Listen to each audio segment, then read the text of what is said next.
everyone, my name is Yulia Miloshenko. My name is сентября. And today we're talking about absolute and comparative advantages. The theory consists in determining the specialization of countries on the basis of absolute advantages in the production of a particular product. The country's economy has an absolute advantages if it produces goods more efficiently. This means that it is profitable for countries to exchange surpluses of goods manufactured at minimal cost. So, to be clear, let's look at the impact of trade between two countries, Ghana and South Korea. In this graph, we can say that with the same amount of resources, Ghana and South Korea can produce different amounts of rice and cocoa. The different combinations that Ghana can produce are represented by G dash line in this figure. This is called Ghana's production possibility frontier. Similarly, South Korea can produce 5 tons cocoa without rice and 20 tons rice without cocoa.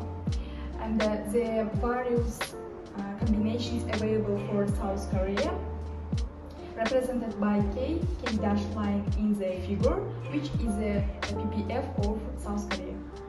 Clearly, Ghana has an absolute advantage in cocoa production.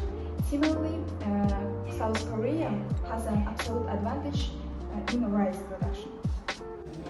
Now consider a situation in which countries don't trade with each other. Each country devoid half of its resources to rice production and half to cocoa production.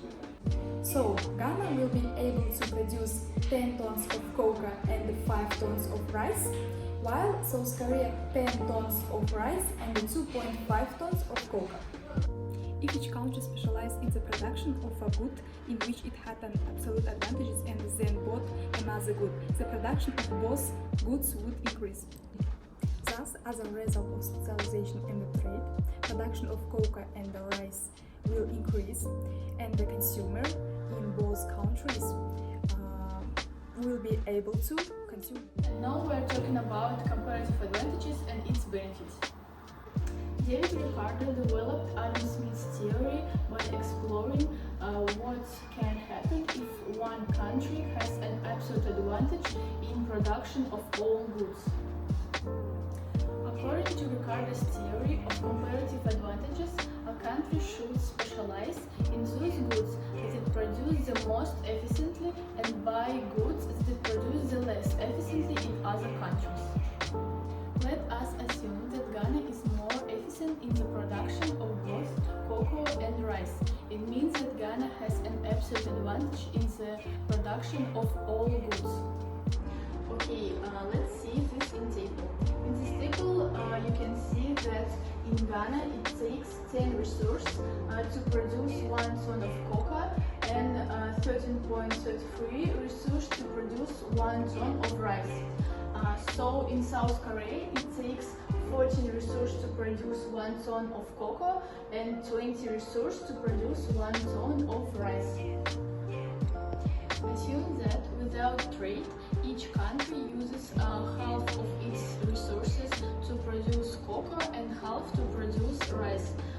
So we can see in this table that without trade, Ghana can produce 10 tons of cocoa and 7.5 tons of rice. And South Korea can produce 2.5 tons of cocoa and 5 tons of rice.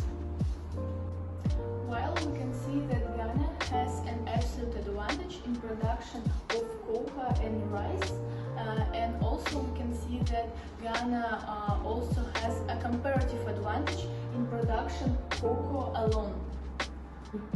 And now we can see that without trade, the total production of cocoa and rice is the same. It's 12.5. In production of cocoa, it's 10 tons in Ghana and 2.5 in South Korea. And so in production of rice, it's 7.5 tons in Ghana and 5 tons in South Korea. in judging and trade, the two countries can increase joint production of cocoa and rice, and consumers can consume more of both.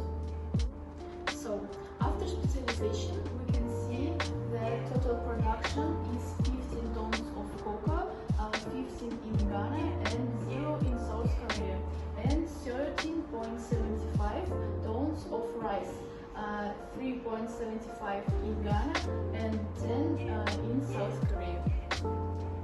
If Ghana and South Korea decide to trade 4 tons of their export for 4 tons of their import, both countries will be able to consume more production of cocoa and rice than before. We can see this in this table.